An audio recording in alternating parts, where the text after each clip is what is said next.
we just started to warm up, and now we have to continue with another topic, which is all, as we said, as Blanka mentioned, that all the topics are interconnected. But we call this one, Back to the Future. Well, now we'll be talking about alternatives, some kind of speculative, maybe positions, but also possibilities and the scenarios. So with us are Kinga Kjelžinska, if I'm pronouncing well, Mihael Nažar, Juan Zamora, Robertina Šebjanič, with Gina Šutić, will be like, they're working together, so he will be stepping in, and Ana Moreno in order. So please, because Kinga, maybe you could start because of the visual. Yeah, you're already prepared. Yeah, okay. Yeah, sorry. That was the only spot to sit down, so that's why I'm here.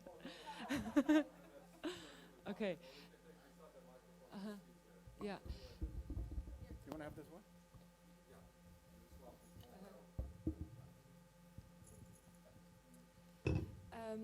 So I will start with something else that I show on the exhibition, because the work which is on the exhibition I all invite you to view. There is a video and a sculpture outside, and maybe I tell about it later. First I'm going to show a 2-minute clip talking about future utopia and dystopias.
How do I go back to the... Go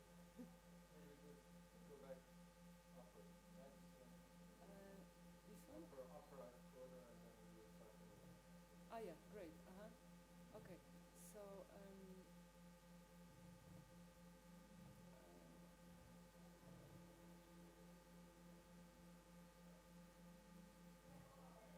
sorry, I'm not used to the PC computer. Yeah, okay. So what you just saw was a fragment of the video that's the kind of new work I'm working on. And there was, in this discussion about this future utopia and dystopias, we usually think about this world like how it's going to be when we are go extinct, how it's going to be when the nature takes over, what is going to happen when we decide to rewild the world. And so I create this kind of fantasy which is based on these images that circulate online, which shows scenarios of abandoned places in different places, like abandoned shopping malls or abandoned Tito political school. One image was there with this bar chairs. So this definitely kind of, for me, posed the question of where we are now, like when we kind of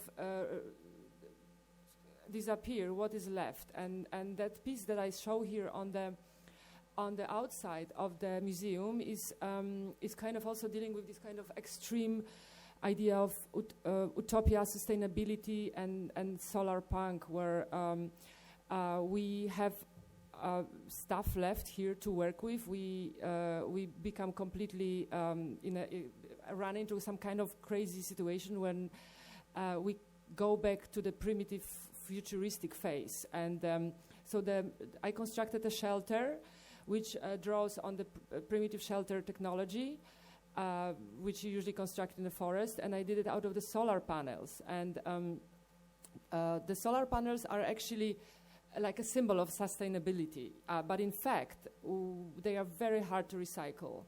So, and glass is one of the materials which will last the longest, next to plastic, I guess. And so I was thinking that, so this is a kind of, I draw this narrative of combining that fantasy of going back to nature and actually what kind of nature and how it's gonna look. And I guess this image, what I'm showing here, is something which I guess relates to the idea which we all can reflect on. Like, and we actually had this funny discussion yesterday in the bar, where someone said that we were talking about sustainable design, and someone said that actually the most sustainable design is the one that is not being produced. So. At some point, actually it was in 2009, I came to this idea of completely stop our production, because I came to the point where if you want to be sustainable, if you want to save the planet, you just have to basically stop. It was pretty extreme, and I wrote this reductionist art manifesto. That's the first point from that text. And of course it was a playful way of dealing with that, but I abandoned it, of course, at some point and kept doing work. But that resulted in a work, I think, which is more like trying to abandon the idea of an object and relay on the object as an event. So in that sense, I would say that the video that I'm showing here that shows the history, tells the story of a hermit, of somebody who in similar extreme way tried to abandon the society and live in a shelter which is built in a forest. And he hasn't seen any human being for 25 years. So in a way, somehow I felt somehow connected to that idea, because we very often pinpoint in the sustainability discussion what is the carbon footprint, who did what, and what is the effect of it. And it's not that easy, it's not that simple. So I like that ambiguity of that guy who lived in the forest for 25 years, and he actually only survived because he was stealing from the nearby village. So so I'm just presenting and trying to kind of convey that ambiguity of all these discourse and narratives we have around saving the planet, what is wrong, what is right, and what are the consequences of certain acts, and so on. So I think that's 5 minutes. Thank you.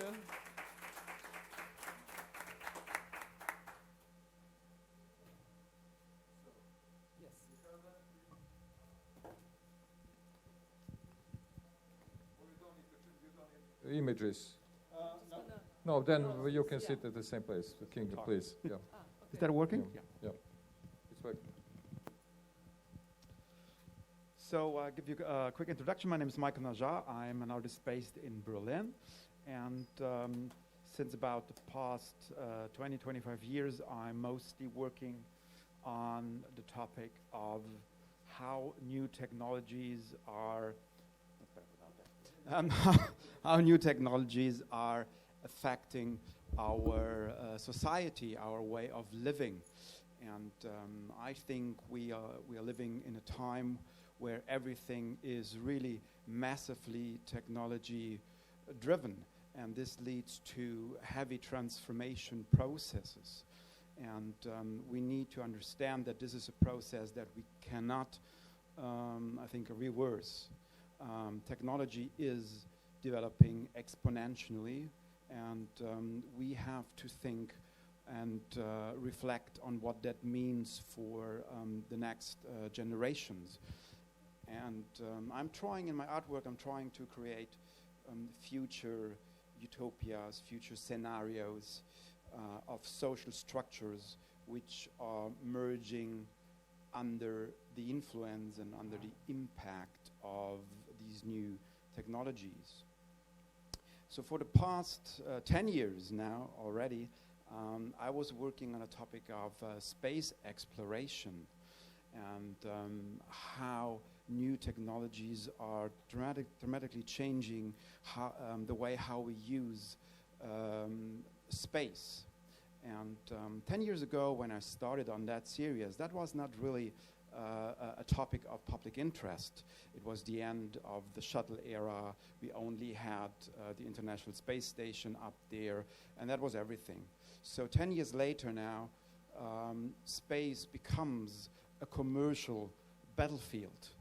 Many companies around the world discover space, Earth, near orbits, Earth orbits, the moon, other planets, as a new field of exploration, of doing business. Especially the satellite business is transforming massively the way how we also understand and look down to Earth.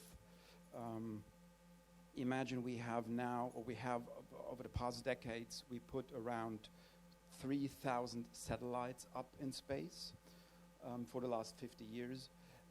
Now with the new Starlink constellation network, SpaceX will put between 40 and 60,000 satellites up in space.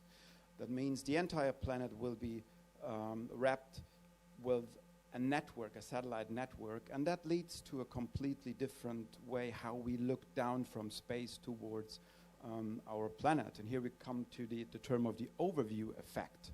So that was something that decades ago, when Frank White coined that term, was a very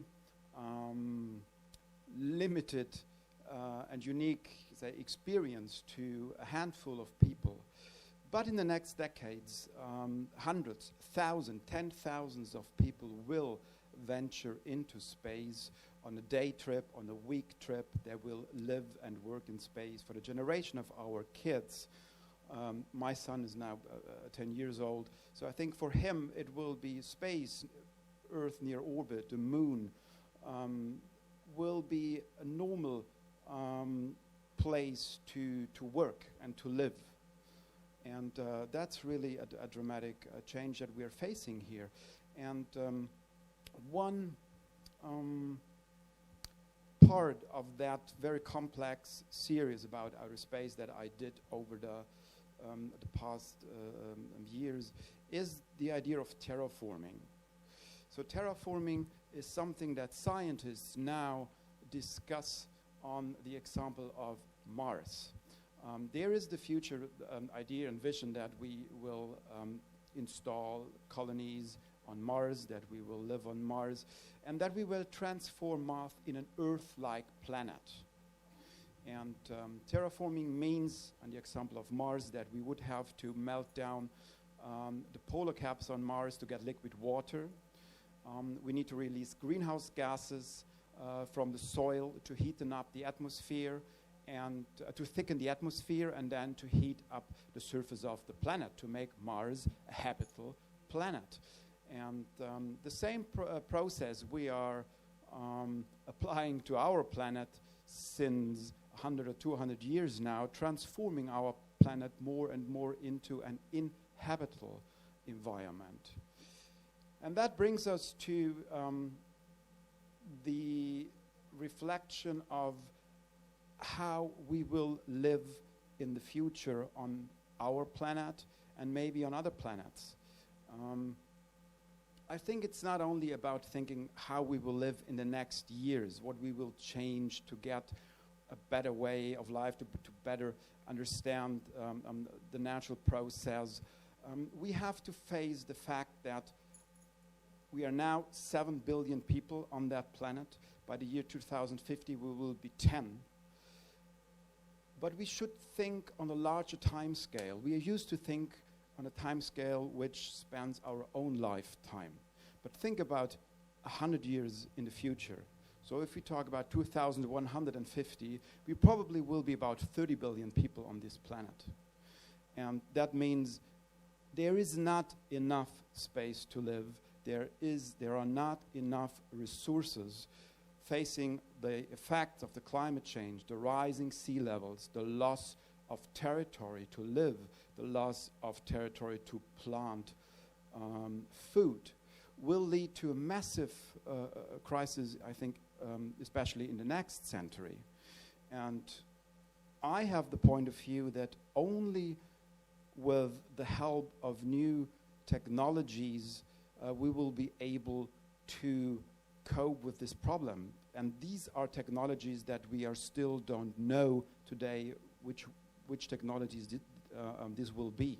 That brings us to the topic, which is a very interesting and controversially considered topic of geo and climate engineering. We can talk a lot about projects, how we will live more sustainable and how we will cope better with the resources we have, but we will come to the point where we will see that all this will not be enough. And then we will start the discussion how we can alter actively, technologically based the climate. That will come. So how do we change the temperature on the planet, the sun reflection on the planet, the CO2 level which we already have in the atmosphere? There are a lot of interesting projects about CO2 capturing. That means really take off actively the CO2 that we already have in the atmosphere. So that will be the discussion that we will face in the future, in the next decades. And all this, I think, brings us to the point that one Earth will not be enough for humanity in the future. And we have to face and think about the idea of becoming a bi-planetary species. We will start to colonize Moon in the next decade. We will live and work on the Moon. And then comes Mars. And then, of course, we have all the question, how do we start to live on Mars? It's not only a question about technological possibilities. It's about political, economic, social, and ecological questions. How will we start to create and to install a new branch of humanity on another planet? And these are all the questions that I'm interested and that I'm addressing in my artistic work. Thanks so much. Juan, maybe we'll go with you. I don't know if you have any images or just speak about the work. I don't. Okay, then he doesn't need to move. Hello, everyone. Thank you, Blanka and Zoran, for inviting me to take part in the show. So my work is about, I'm obsessed with the idea of connect myself with nature or reconnect with nature. So in this case, I have been working for 4 years with scientists and doctors at the National Microbiology Institute of Spain. So we have been working on this research about how to create new organs or tissues to use as for transplants, for future transplants. So I was working on this, and I asked the curators, like, okay, I'm working on this project, so maybe I can have it finished for the show. And they were like, yeah, okay. So I asked Blanka to send me leaves from around the museum. Yeah, so she brought it in with her. And what we did at the lab was we removed the cells from the leaves, and we replaced the green cells with my own blood. So in this case, we are using like vegetal tissues to culture my own self, really. So, so part of me is literally living in the leaves. I don't know if I'm explaining it very well, but so this is basically what it is. I mean, I have been working on this for 3 years. A few other labs around the world are working on this. So it's a new technology that I hope in the future we can get organs transplants just using organic material instead of plastic and 3D. Because right now most of it is plastic. So, and this is basically what I'm doing. So I also did some drawings, and there is a video showing the process. But for me, the most important thing is that part of myself was literally living in a leaf. So for me, in my brain, this is just insane, So I cultured my own cardiovascular cells, and they can survive inside the architecture of the leaf for 21 days. And following this process, I hope we can, because I'm continuing working with the doctors and the scientists, and let's see what the possibilities are with this new technique. And I don't know how much it is, 2 or 3 minutes, but I think it's done. So that's it. Thank you.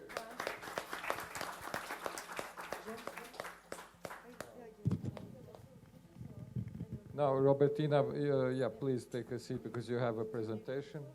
And yes, maybe if you want to join or from the public or whatever you prefer. Yeah.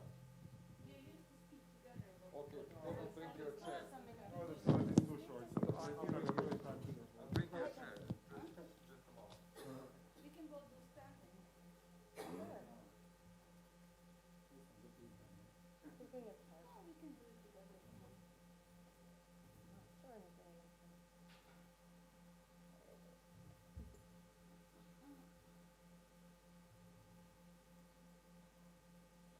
Not going to be that comfortable, but please.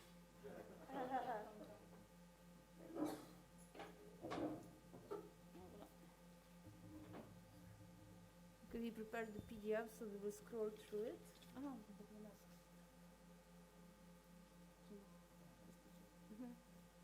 So it was really interesting to hear the backbones from projects which are also cohabitating in the exhibition space. I really like this kind of possibilities of also talking about more in-depth about the work. And with the project Aquaforensic, which was done in the residency at Ars Electronica and Institute, we have been trying to develop and combine 3 different conceptual frames. One was like art, citizen science, and the scientific point. Because citizen science can be sometimes connecting point between all of them, and sometimes also not. So we have been trying to figure it out how to bring this as a methodology into our project. And one of the main objectives which we went to research was actually to look into the visible chemical pollutants. Mostly we have been focusing with this research into pharmaceutical pollutants, in the sense like what do we intake and what is kind of part of our body and how this comes out and what is happening with the sewage and all this stuff. So we know each other for some while. We are not collective, but we like to collaborate and we like to work together for a few years now already. Like before we have been both working on underwater noise pollutants, on microplastics and similar research. So Gino, maybe you could say something about...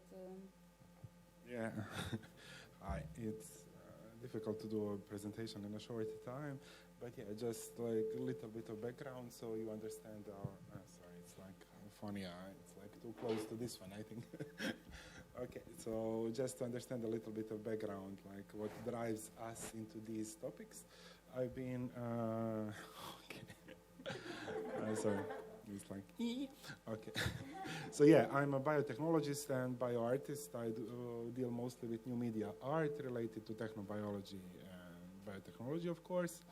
So as an artist and scientist, I did lots of experimentation with, related actually to all of these topics that we are mentioning, from human replacement organs cultivation in 2014, up to connecting corpses online, to making hybrid stem cells, playing with the topics of microplastics and so on, especially the topic of new materials, biomaterials, integration of biology and electronics is intriguing for me, so I stick to that. Also, next to the science and art pieces, I do a lots of production. I'm running a Universal Research Institute NGO in Zagreb and Dubrovnik, Croatia. We do lots of educational programs, festivals, residency programs, mentoring programs, and so on. So what connects Robertina and me is the topic of ecology, of course. We both have similar but different perspectives, and that's why, like, when we met, when we went into discussing these topics, we saw, like, how much we are connected and that we have, like, different attributes which makes a bigger picture on what we do, so we decided to work together on this piece. Robertina, can you tell your background into this? Just a bit of a background. I do lots of research about aquatic species. For some years I was working very in depth with jellyfish and some other aquatic animals. So it was very intriguing for me to speak about the interspecies cohabitations, what are more than human and how we can relate to them in different kind of scale also. Because for the project Aquaforensic, we decided to work with microorganisms because one of the things is, like, when you do the scientific research and we try to do it in the short time, it was possible to do with microorganisms because their biological time scale is on the different scale than ours, so it can be quicker, and very quicker we can also get the data out of them. So in the research, when we went to look into this, how wasteful our bodies actually are, you know, like when we take the pill, maybe 20% of the pill stays inside of our body, everything else goes out of us through the sewage, to the wastewaters, rivers, oceans, and so on. So, and because of all this interconnectivity, it comes again into our body through the food which we intake, water which we drink, and so on. So the research was basically, you know, we have been trying to do lots of field trips and doing lots of measurements, you know, everything what is possible to do with water in the field trip, from the pH, TAC, heavy metals, and so on, just to understand the complexity of the pollutants, what is happening, to have a big picture. And then we decided, okay, but for in vitro experiments, which they have been done in the lab in Dubrovnik, we decided actually to work with, it was 30 different microorganisms, and for the pills we decided to not be scientific in the way how it should be done otherwise in labs, but it was like 5 people in the laboratory, and we said, let's put all the pills from our pockets on the table, see what is happening, see what we can do with that, and then we started to do the experiments, which they have been quite, it's quite a crazy thing when you think, you know, because our project actually, which is shown also upstairs in the second floor, speaks about the death of the microorganisms, and this is something which we don't perceive on daily basis as something that is like this kind of very strong connection, you know, how strongly, you know, like if we can't think on the terraforming, how strongly we are aquaforming our water bodies and what is happening on that. Can I maybe add something? Yeah, just to add a little bit of clarification why we did like microorganisms. It's in our previous collaborations also we focused on invisible pollutants. That's what was intriguing to us, because the topics, that's like when we discuss topics such as microplastics, it's nothing new. Microplastic pollution is the same as plastic pollution. But what we found out that people actually, unfortunately, don't care about floating artificial islands made of plastic wastes. But when they have microplastics in their plates, eating it, and then that's like totally different narrative. So it's like new narratives for the same problems, and we were intrigued by these like invisible pollutants. So previously I was into microplastics mostly. Robertina was in underwater noise pollution, which is also like really problematic for underwater organisms. And then we wanted to go further into something more smaller, so we went into these like chemical pollutants. And we had like really systematic scientific approach to the research. So first we explored Adriatic and Donau River. Yeah. First screen took like lots of water samples to check out where there is like sewage waters, wastewaters, to check out for the bacteria, so to pinpoint the proper localities, then screen for the drugs in the waters, find out what people are consuming, what are the concentration of the drugs you can find in waters, because at the time when we were doing this, there wasn't so much like scientific research being done on microorganisms and pharmaceuticals in waters, how affect them, but scientists did research on fish, for example, and recently on larger algae. And we found out it's like really huge impact that goes unnoticed. So what we wanted to do here was give visibility to something invisible that we try to achieve through our holographic videos of these microorganisms dying. Yeah. And as we just answered some questions which they came before already floating in the air, it's just like we try to present the project not only in the galleries, we do lots of workshops at universities or like courses with students and so on, because I think that it's very good, especially when we do it for the scientifical students, you know, to bring them into artistical kind of a bit uncomfortable position, and vice versa, also the same with artists.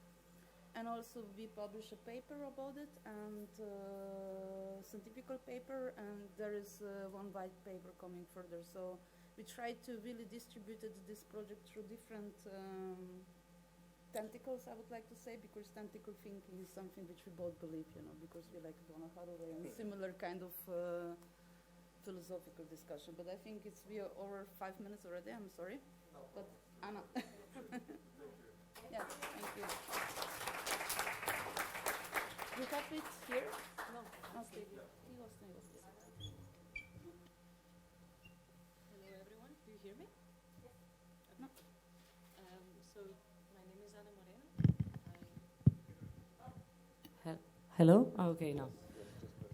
My name is Ana Moreno. I come from Barcelona, but I'm based in the Netherlands since a few years now. And I first want to say congratulations to the curatorial team, because the selection of works is quite amazing. And I can see how it's super transversal to like everything that we are doing. So I'm really excited about the discussion. I've seen a lot of like imaginations of the future, right? Like how can we inhabit other planets, this planet, and what can we do with the resources? How can we be healthy in a sustainable way? You know, like the post-human, the transhuman. I think, you know, like, and I think my work is dealing with a bit more of a not philosophical, but like meta question of course, in order to start proposing how the future is going to look like, we first have to have an imagination of how that future is going to look like, right? And I'm going to quote here the ultra-quoted Frederick Jameson, it's easier to imagine the end of the world at the end of than the end of capitalism, right? So I started wondering what happens when a generation that is ultra-cynical about the future, and all we can, and we even draw satisfaction from things like Black Mirror in a way that, you know, every time that something happens that's a Black Mirror-ish, we were like, you see, I told you so, and we're kind of half happy, you know, about it. I mean, of course, I'm being cynical myself right now, but so I started to kind of think about these things and the fine line that is in between the notions of utopia and dystopia, right? And one of the main references in my work is James Graham Ballard, who was a science fiction writer from the UK, And he said that the science fiction that he was interested in writing was not one that happens thousands of years from now in a very distant planet, but the one that happens 5 minutes into the future. So I like to say that my work is located in these 5 minutes, which introduces a notion of dread, which is a fear of something that hasn't happened and might even be a small probability that it happens, but I have the feeling that in this decade we are kind of located in that constant dread. And one of the things that I use the most to analyze this is architecture, because I feel that architecture is a field that gives us a background of reality. And also the architects have this God complex in telling people how to inhabit, how to move in buildings, in cities, etc. No? So I started to also analyze specific utopian projects from a decade like the 70s, which I believe is a decade in which cynicism starts to kick in and a different imagination of the future starts to kick in too. It's precisely when the children of the space race start to grow up and they realize, wait, where are the flying cars? Why are we not living in Mars yet? What's going on, right?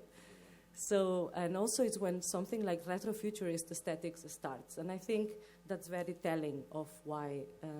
And at the same time, it's a decade in which architects were proposing these very utopian projects, like mega structures, cities, brutalist buildings that included everything, you know, like from schools to shops to places where people would live, while at the same time developing this modular architecture that is essentially super individualistic. So talking about collectivity while creating these very individualistic lifestyles. Everything happens in that decade. The work that I have here is what you hear all the time and is providing us with this dreadful soundtrack to our discussions. It is a commission from an institution in Barcelona called the Miró Foundation. They were doing an exhibition about an emergency, which is the death of bees, or I like to put it as the suicide of bees, you know, the colony collapse disorder, which is an alarming thing, like if bees die, we all die. So they invited artists to respond to this in different ways, from very scientific projects to projects that were a little bit more speculative, like mine.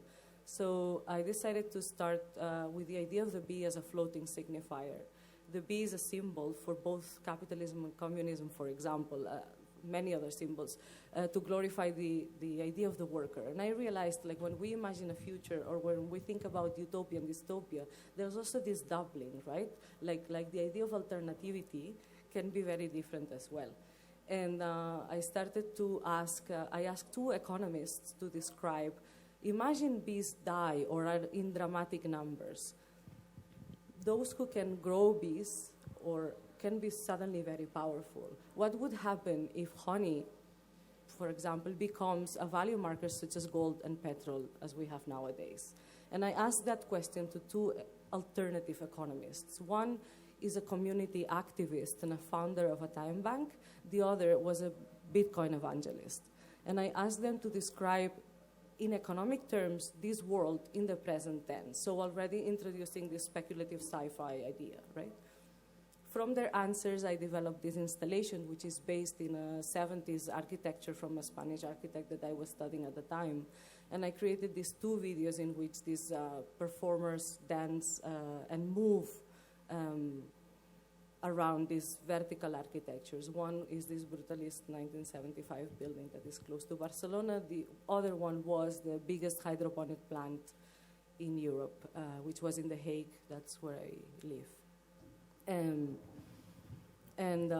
So in the video of the brutalist building, there is a dancer. She is twerking and booty dance instructor. And at the time when we did the video, she was 8 months pregnant, so she was my perfect queen bee. And she danced the building from top to bottom. Why twerking, right? It's because the whole project was inspired by the sociality of bees and the way bees communicate, which is the waggle dance. So basically, they shake their booties to communicate to each other where the food is and to what distance, etc. So I believe that dance, also because of the connotations of it, was quite adequate. Also because it's quite feminist-infused kind of dance. And also waggle dance produces a loop. So bees shake their booties in a specific loop that makes a drawing which is kind of like a zero with shaking. The long parts of the zero are like shaking. So this music is vaporwave music that is produced after this loop. So it describes the same movement. And yeah, I think that's pretty much it. Thank you. Thank you very much.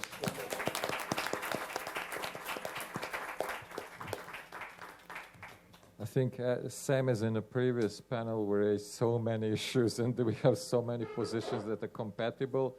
There may be some conflictual, but I would first, of course, give the floor to the people from the that would like to ask some questions. Anyone? Yeah. Oh, we have to do it. So it's interesting that you mentioned 70s because the study of Club of Rome, and so they came public also already then, and already starting from 60s there was an environmental movement, and all these scenarios and these dystopias that we are very familiar with, they have been known. We knew this all the curves of population growth and natural resources and species decline. It's like they are meeting in this infinity of impossibility, you know. And this prognosis year when this is to happen, like 2030, 2050, when is it? It's this when the lines are standing upright. It's getting closer by decade. And how is it possible that we missed this as a mankind? Is it about the lacking consensus, or where did this time just vanish? If I can just answer this in terms of Club of Rome, because that installation that I did here was actually inspired on that publication, Limits to Growth. And the Limits to Growth, their publication was completely dismissed at the beginning. So they thought it was because it was the first actually document that merged computer science, cybernetics with natural research. And they said it's a complete, it was even a New York Times article that was a review of the book of Limits to Growth, which was saying that it's a complete bullshit and we should not believe it. So that was the propaganda which was around it in '72 when the book was published.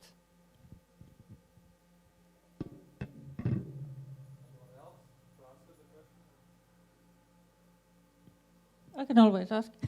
So on Mars, is there sources of energy that can be used for space traveling, or do we still have to bring everything from Earth?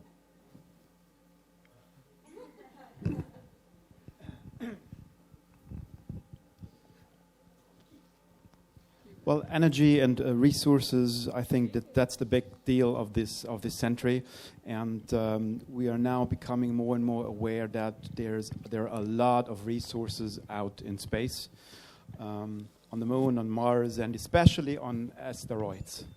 So exploration of asteroids will be something that will happen in the next decades.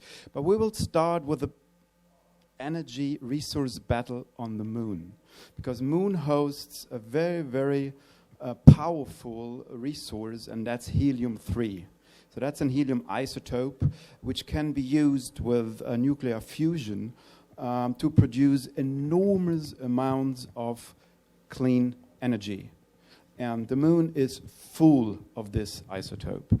So one of the reasons why everybody wants to go back to the moon is extraction of resources from the moon. And so that are all topics that seem so futuristic, so far away, but they are really coming closer.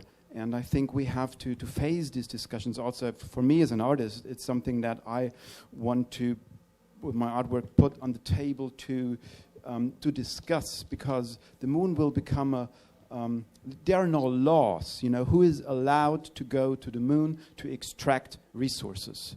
So that's a big question. And Also, will we allow to a handful of companies to do this?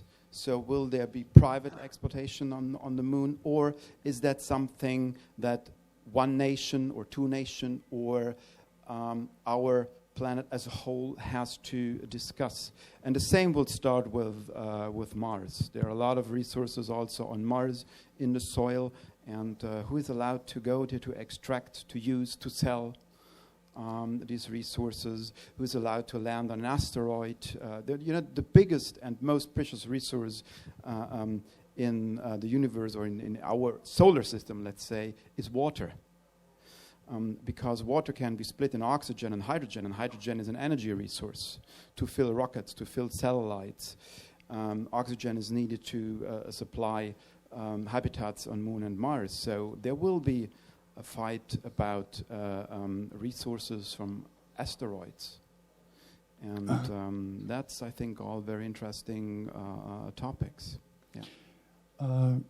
Yes, I would like to... Yeah, I think you're talking about a very one-dimensional view on how to solve our problems, because I don't believe in the technology as a solution for a holistic problem. This kind of technology has a very extractive perspective to exploit nature, so I think that's technology will be part of the solution, but there must be not a technology revolution, there must be a social revolution. So if we talk about the Club of Rome and why we are in that situation, I think we're talking about also the economic system, which has a very extractive view on nature and is not based on collaboration. So I think to solve this problem will be a social a revolution, and how we live together, how our economy will solve this problem. I think with petrocapitalism, which is based on fossil energy, I think that's not the solution. So any energy shapes our identity, and at the moment, I would say we're talking about petrosubjectivity. So it's about the way how we see ourselves, how we create our social relations is really based on coal and oil. And so I think, for example, a solar society will look different, and we will deal with each other in a different way. So I think technology is not the solution at all, I would say. I absolutely agree with you, and I think that I didn't have this kind of feeling that we would be such a techno-optimist here. Do not hear me? Do you hear me? So I didn't have the feeling that we would be such a huge techno-optimists here, like we use technology because this is the way how we communicate, and without the mask. Okay. So, yeah, this is on. Yeah, sorry. I just have to be very near to it. You see, these technological devices, they can be terrible sometimes.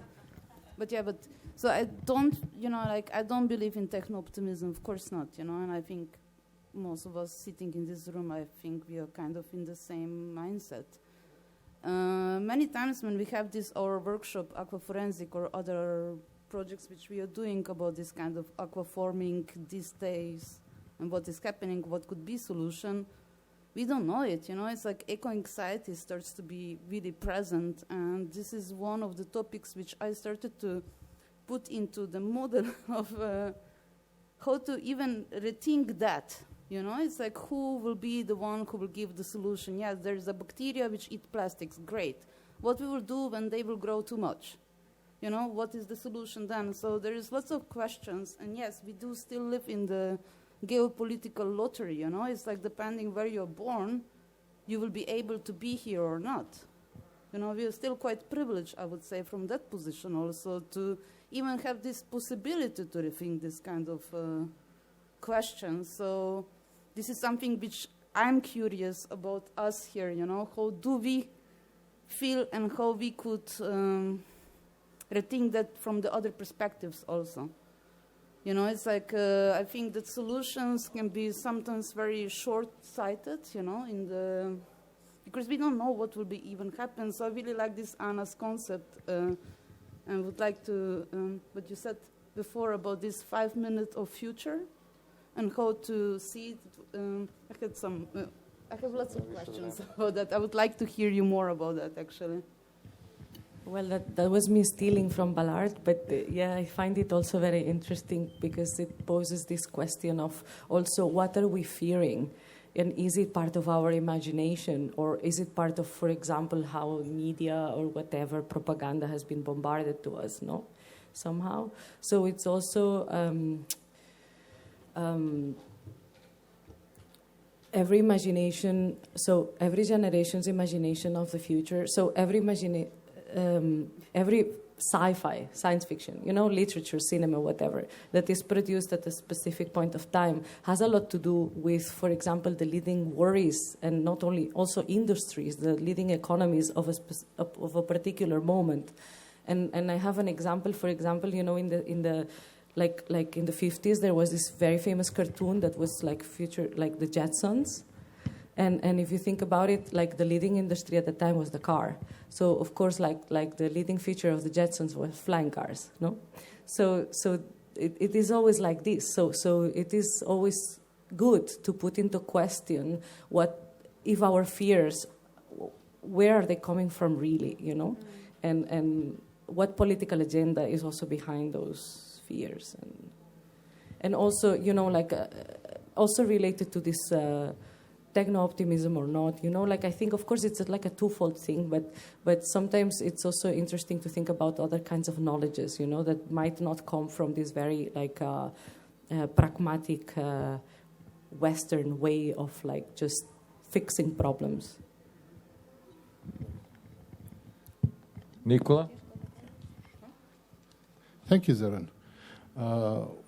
What I've seen also in this sort of the position of the exhibition and the project itself, how it changed over the local context over the last year and a half, because we are not living in a democracy and we do not get to choose or elect the energy policy. We do not get to speak about the present or the future.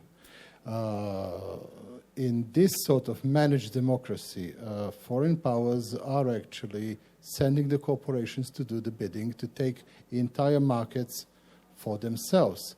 What used to be a country with its own sovereign energy policy, even as little as 25, 30 years ago, even more so 40 years ago with the fall of socialism, or before it, has become actually the private property of three corporations which get to impose laws in this country.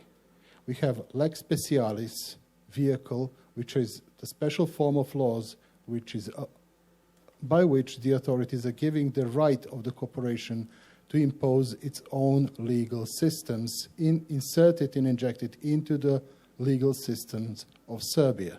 Serbia, of course, is not the only country to do so.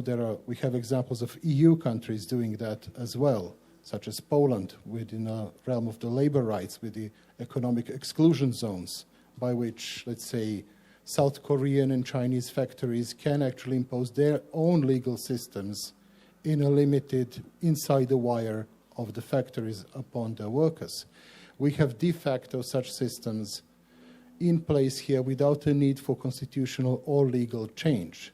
When it comes to energy policy, there is, of course, Gazprom. There is part of the movement of, say, the offer of enjoying the electricity from gas-burning electricity plants remoted into Central Asia via the system of imports. There is the the pipeline going through Serbia, the land expropriation laws, of which I've dealt with a few years back with the same curators, are actually modeled on the expropriation of 1944, 1945, the early stage socialism and dispossession of the capitalists and those who have actually supported the Nazi occupation.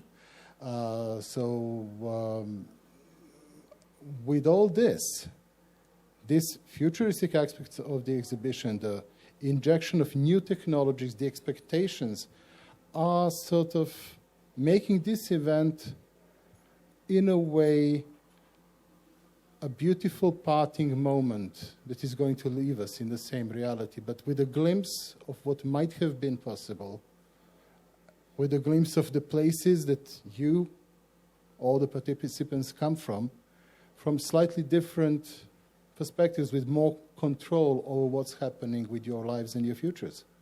Here we do not have that hope. This is why I think why it was important for this exhibition to be shown in an increasingly privatized museum on increasingly privatized land, forced into blockbuster exhibitions, which are being pushed by the market leadership and people who are having more to say about the valuation of art, which are also the owners of the public relations agencies, which are employed by the energy companies, which are also employing security companies, which are at this moment in a physical fight on the Sara Planina over the micro power plants and the pipe systems today. So thank you. Thanks, Nikola. To saying what I wanted to say. Yes. But I've been saying it in public many times. I want to say something. I want to say thank you because you made an exercise on transparency, and I think this kind of project should be departing from that. Also, like from where's the money coming from? Which institutions are we working with? So yes, thank you for this note because I think it was very useful for all of us to put ourselves in a context too.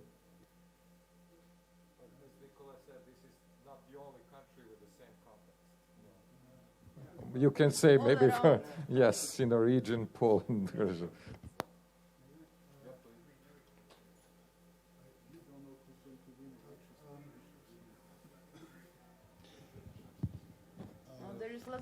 Hello? Okay, sorry. I just would like to add. Okay, I just would like to add that when we talk about utopia, we should also talk about this transitioning process, how we get there, because as you mentioned, energy companies they has a lot of capital, and now they are investing in future technology, future energy systems. And for example, carbon capturing is just a concept to extract oil and to pump it into former reservoirs. So I think that's just a strategy of energy companies to keep their infrastructure working. And for example, also the concept of the electro car, I mean, that's not the solution. It's just that the car industry can use their infrastructure. And so we have really to think about this transition process. How can we get in this holistic society to solve, to connect with the nature? Yeah. So that I think that's the transition process is also an important thing to think of. Yeah? Anyone want to answer or yeah? Okay. Yeah, yeah, what I would like to say about transition, because this is something that many people ask me as well, and I always say that transition is not going to be easy and it's not going to be comfortable. And that's one of the main problems or one of the main reasons of inaction. I think inaction is also there because people expect an easy or comfortable transition, and that's not going to exist. And this connects to what Anna was saying about this very thin line in between utopia and dystopia. And the problem now is that the upcoming future is going to be either dystopia or either that very thin line. And that very thin line, that in between, is the one of the transition, and it's going to be very uncomfortable. And if we don't really work on that, it's going to be very unfair. And that's why also environmental justice was also like one of the main issues that we also wanted to explore here, because it's one of the main things we should, take into account when we speculate about all those futures. Because in that process of transition, the transition is not going to be the same everywhere at all. Yes, I agree. And I would add, we were discussing the alternatives, the possibilities, and speculative scenarios, So there are many possibilities, of course. There are many speculative scenarios, but I'm not sure if there are many alternatives. I'm inclined to align with the theory of Razmik Eshayan, who would say that we cannot think of a positive alternative within this current state of capitalism. I think this is the core of the problem. We cannot envision different society. We cannot envision different kind of relation to our planet with the capitalist mode of production. That is just me, but I think this is the key point, or one of the key points. Yeah, there is. Yeah. Oh, sorry. There's just this philosopher and economist in Spain who says it's not about collapsing or not collapsing, but about how to collapse better. Yes. And I think that's the point now. Yeah.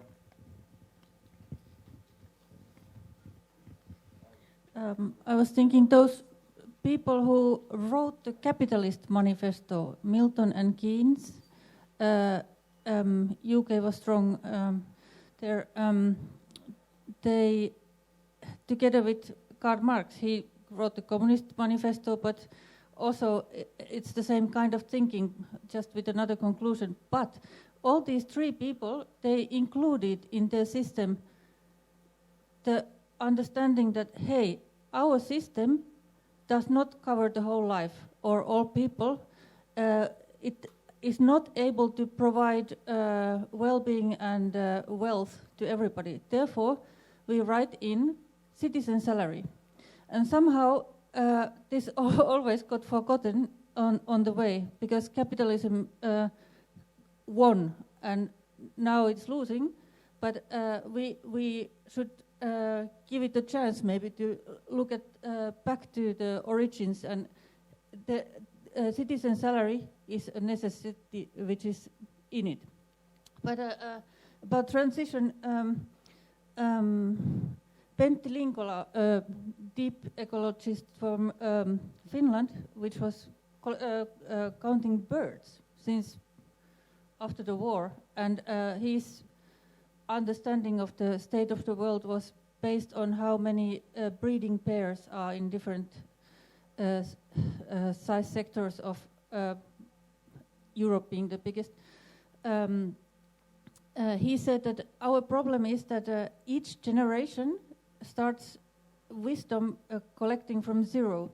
So what the technological possibilities and environment, we take it as, oh, this is reality. It's belongs to us, and we just do the next step. But finding unselfishness and finding appreciation of functional society instead of me being the greatest consumer, or me being most free person by being the richest, like Donald Trump. He's free. He doesn't care, but anybody else's feelings. But then he is trapped by his own image of how he should be winning. But anyway, so it's like mankind is like a baby who is always the same baby, is driving a more and more powerful military tank, and has to start to learn from zero.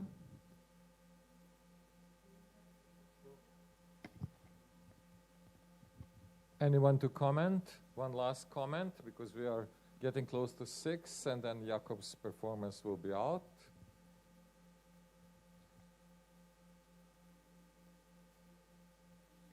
Okay, no? Then, yes, I have to thank you all for all the artists. I believe that you all enjoyed listening to the talks, and I'm very grateful, and I think this was the best solution, that we leave the artist talk, and then we just maybe ask some tricky questions, so just a bit of it. And it's been really great, a pleasure to listen to both of the panels. So we didn't come up with any solution, of course, but we come up with many problems that need to be solved, and that's the best point of it. And we didn't agree on many things, but that's even better, because I was kind of for the radical theory of democracy, that we need not consensus, but we need some kind of forum for like debate. Yeah, an arena. So Blanka. Oh yes, thank you all, and we welcome all of you at 6 p.m. outside, right? Right in front of the museum and for 7 dinner. And 7 dinner, all the artists. So thanks so much. Thank you all. Thank you all.